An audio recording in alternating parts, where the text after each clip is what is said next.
ঋষি অরবিন্দ যে উনি দেশের জন্য যেটা করেছেন সেটা আমরা অনেকেই অনেক কিছু জানি না।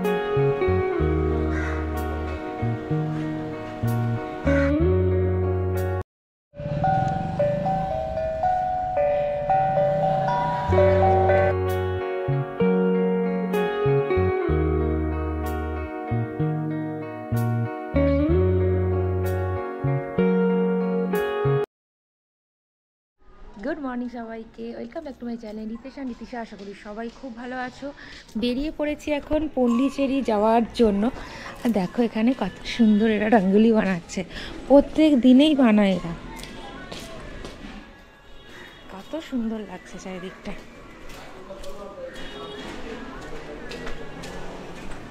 প্রত্যেক দিনই এরা এত সুন্দর সুন্দর রঙ্গোলি বানায়। আমরা যেমন বাড়িতে আলপনা দিই, তো এরা প্রত্যেক দিন এরা যেখানে পরিষ্কার করে তারপরে রঙ্গোলি দেয়।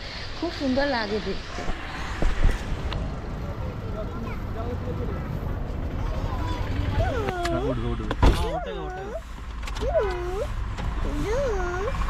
চললাম আজ শান্তির শহরে আরোভিল। সত্যি এখানে না আসলে জীবনটা সত্যি অসম্পূর্ণ থেকে যেত। চা খাওয়ার জন্য আমাদের গাড়ি দাঁড়িয়েছে। যদিও চা খাতে আমি পছন্দ করি না, এটা এলো হরলিক্স বাচ্চাদের জন্য। নাও হরলিক্স। ওদের সাথে আগের ভিডিওতে শেয়ার করেছি যে তিরুমালার পাহাড়ের উপরে উঠে গোবিন্দাজির দর্শন করতে যায় অনেকে। তো আমরা ভেলোর থেকে এখন অনেক দূরে চলে এসেছি, তিরুমালার থেকে ভেলোর থেকে অনেক দূরে চলে এসেছি। তো দেখতে পাচ্ছি যে এই সকল লোক মানুষজন যাচ্ছে সেই গোবিন্দাজির দর্শনের জন্য পায়ে হেঁটে। দেখি দেখি দেখি, লজ্জা পেয়ে যাচ্ছে, লজ্জা পেয়ে যাচ্ছে গাছটা।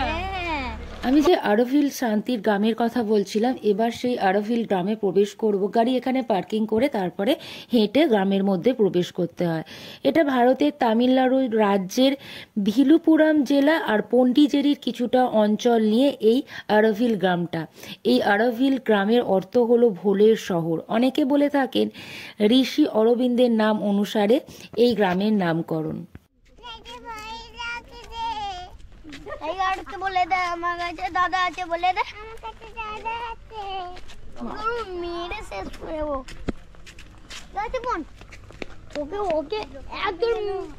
এই আরোভিল গ্রামে রয়েছে একটি মাতৃ মন্দির, আর মাতৃ মন্দিরে যাওয়ার আগে রয়েছে একটি ইনফরমেশন রুম।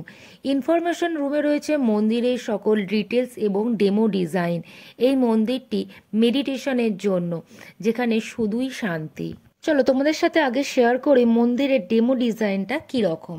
এই হলো সেই সোনালি রঙের একটি গোলক, এটাই হলো মাতৃ মন্দির। আর ওর ভিতরটা দেখো এইরকম ধরনের দেখতে, এখানে অনেক ছবিও রয়েছে। আর এই হলো সেই মন্দির, আর তার চারিদিকটা এইরকম যে ডেমো ডিজাইনটা দেওয়া রয়েছে। ভিতরের কয়েকটা ছবি দেওয়া রয়েছে। আর যে ডিজাইনটা দেখলে, যে ছোট ছোট বোতামের মতো দেখলে সোনালি রঙের, তার একটার সাইজ তোমাদের দেখাই। এই সাইজটা হলো এক। মন্দিরে যাওয়ার জন্য পায়ে হেঁটেও যাওয়া যায়, আবার বাসও আসে। আমরা তো জানতাম না পায়ে হেঁটে যাওয়া যায়, কিন্তু আমরা যখন এখানে এলাম আমাদের এরকম টিকিট দেওয়া হলো বাসে করে নিয়ে যাওয়ার জন্য। সেটাও কিন্তু বিনামূল্যে, কোনো রকম চার্জ লাগবে না। তো দেখো চারিদিকটা দেখতে দেখতে আমরা যাচ্ছি সেই মন্দিরটা দেখার জন্য, মাতৃ মন্দির। তখন যাওয়ার সময় দেখলাম অনেকেই হেঁটে হেঁটে যাচ্ছেন, আর ভীষণই শান্ত পরিবেশ, এত সুন্দর শান্ত। অনেকে হেঁটে যাচ্ছেন আর আসছেন। আমাদের বোটানিক্যাল গার্ডেনে চলে এলাম। তো একটি বহু পুরনো বটগাছ, সত্যি মনে হয়েছিল এক মুহূর্তের জন্য যেন বোটানিক্যাল গার্ডেনে চলে এলাম। ঋষি অরবিন্দ এবং সীমার আদর্শে তৈরি এই সুন্দর গ্রামটি। এখানে জাতি, ধর্ম, বর্ণ বা অর্থের কোনো ভেদাভেদ নেই রাজনীতিও। আন্তর্জাতিক পর্যটকের পাশাপাশি বহু দেশের মানুষ আসেন এই আরোভিল গ্রাম ভ্রমণ করতে। আবার অনেকে আসেন এই আরোভিল গ্রামেতে একেবারে বসবাসের জন্য, শান্তির খোঁজে। পৃথিবীর বিভিন্ন প্রান্ত থেকে মানুষ এসে মিলেমিশে বসবাস করেন এই আরোভিল গ্রামেতে। এই আরোভিল গ্রামে যারা বাস করে বাসিন্দারা কোনো রকম কাগজের টাকা বা মুদ্রা ব্যবহার করেন না, তার পরিবর্তে ওরা ডেবিট কার্ড ব্যবহার করেন। মন্দিরে যাওয়ার জন্য বাস থেকে নেবে আবারও একটুখানি হাঁটতে হয়, তারপরে মন্দিরের কাছাকাছি যাওয়া যায়। একেবারে মন্দিরে যাওয়া যায় না, কারণ মাতৃ মন্দিরের নীরবতা বজায় রাখার জন্য তার চারিদিকটা সুন্দর একটি বাগান, আর বাগানটাকে বেষ্টিত করে রেখেছে একটি জলধার। দেখো কত সুন্দর লাগছে, এই দূর থেকেই মন্দিরটা দেখা যায়। মাতৃ মন্দিরটি একটি সৌর বিদ্যুৎ কেন্দ্র দ্বারা সজ্জিত। যখন সূর্যালোক থাকে না তখন ওই সৌর শক্তিকে কাজে লাগানো হয়। মন্দিরের ভিতরেও কিন্তু যাওয়া যায়, আগে থেকে বুক করতে হয়, পারমিশন নিয়ে রাখলে, তাহলে মন্দিরের ভিতরে যাওয়া যায়।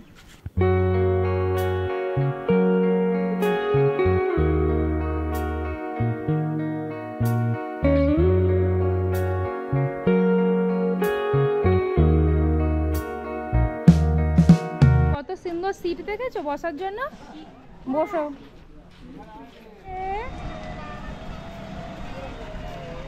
খুব সুন্দর নারকেল পাতা দিয়ে করেছে।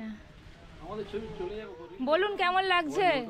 খুব সুন্দর, খুব সুন্দর। ভাবতে পারিনি যে ঋষি অরবিন্দ যে উনি দেশের জন্য যেটা করেছেন সেটা আমরা অনেক কিছু জানি না। উনি শ্রীমার কাছে এসছেন এবং শ্রীমা সঙ্গে সবসময় দেখা যায়, ওনার দীক্ষিত। তা আমরা ওয়েস্টবেঙ্গলে এটা সম্বন্ধে কোনো আর আলোচনাই হয় না, কিন্তু এখানে এসে যেটা দেখি উনি যে ক্রিয়াকলাপ, যে ওনার যে অ্যাক্টিভিটিস, তিনি যে সৃষ্টিকর্তা একটা নতুন কিছু করে গেছেন। এখানে হাজার হাজার লোক এখন তার মধ্যে ইনভলভ, এবং দেশ বিদেশ থেকে টুরিস্ট আসছেন এবং ভারতের মাহাত্ম্য সম্বন্ধে, অনেক কিছু জানতে পারছেন। এটা আমাদের গর্বের ব্যাপার। এখন আমরা ফিল করছি যে উনি কে ছিলেন। তবে নেতাজির থেকেও কোনো অংশেই তিনি কমে যান না, এবং সমস্ত দিক দিয়ে যেটা ফ্রিডম ফাইটার হিসাবে ওনার যেমন খ্যাতি, ওনার অ্যাক্টিভিটিস যেটা ছিল, এই ব্যাপারে আমরা অনেক কিছু জানি না, এটা ঠিক কথা। ধন্যবাদ, থ্যাংক ইউ। চলো, বাস এসে গেছে, গাড়িও এসে গেছে। আমাদের তো ভীষণই ভালো লেগেছে এই অ্যারোভিল গ্রাম। সত্যি জীবনটা অসম্পূর্ণ থেকে যেত যদি না এখানে আসতাম আর এখানের সম্বন্ধে জানতে পারতাম। তোমরাও যদি আসো অবশ্যই ভিজিট করে যেও এই গ্রামটি। অনেকটা বেলা গড়িয়ে গেছে, এবার আমরা একটু লাঞ্চ সারবো। লাঞ্চ সারার পর অন্যজেরিতে আর যা যা ঘোরার জায়গা রয়েছে সেই জায়গাগুলো আমরা ভিজিট করব, তারপরে যাব। আর এই বালতিগুলো দেখো কত সুন্দর, স্যালাড দিয়েছে, ডালটা দিয়েছে। আমি ডালের পরিমাণটা তোমাদেরকে দেখানোর চেষ্টা করছি, দেখো চামচটা যতটুকু ততটুকুই। এরপর আমরা এলাম মিউজিয়াম, পন্ডিচেরি যে মিউজিয়াম, সেই মিউজিয়ামে এলাম আর টাইমিংটাও তোমাদের সাথে শেয়ার করলাম। ভিতরে ক্যামেরা অ্যালাউ নেই, বাইরেটা যতটা পেরেছি সেইটুকু তোমাদের সাথে আমি শেয়ার করতে পেরেছি।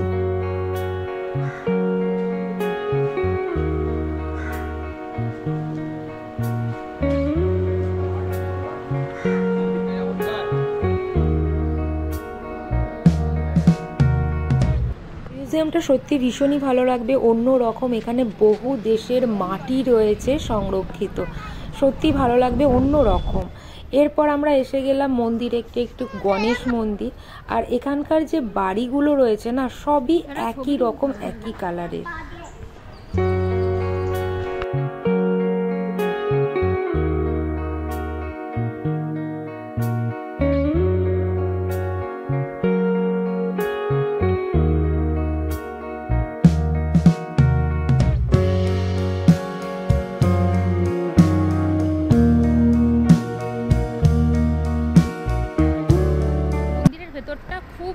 খুব সুন্দর। গণেশ মন্দির যে এত সুন্দর হতে পারে।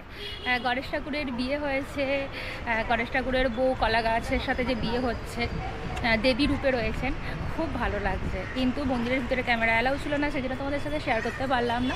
যদি কখনো আসো অবশ্যই মন্দিরটা ঘুরে দেখো, খুব ভালো লাগবে।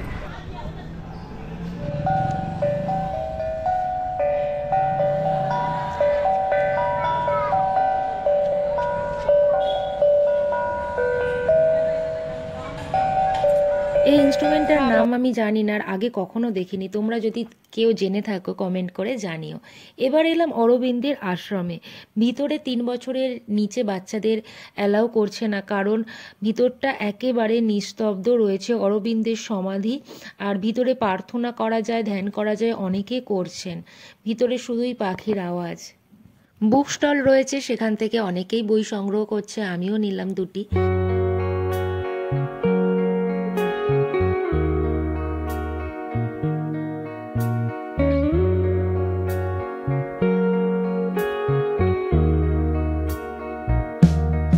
এই হলো পন্ডিচেরি সি বিচ। যেহেতু আজ মৌনী অমাবস্যা, সেই জন্য কোনো রকমভাবেই জলে পাটাও দিতে দিচ্ছেন না। কত ঢেউ দেখো। যেহেতু আজ এত বড় অমাবস্যা আছে, সেই জন্য কোনোভাবেই গার্ডেরা অ্যালাউ করছে না জলের কাছাকাছি যেতে। কত সুন্দর লাগছে দেখো। কতদিন পর খাচ্ছি কাঁচা আম। আমরা মাটি করবো এটা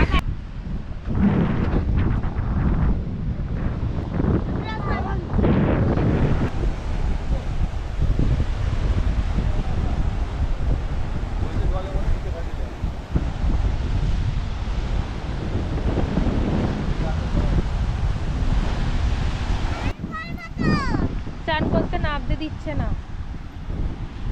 কেউ চান করেনি, সবাই বাড়ি চলে যাচ্ছে।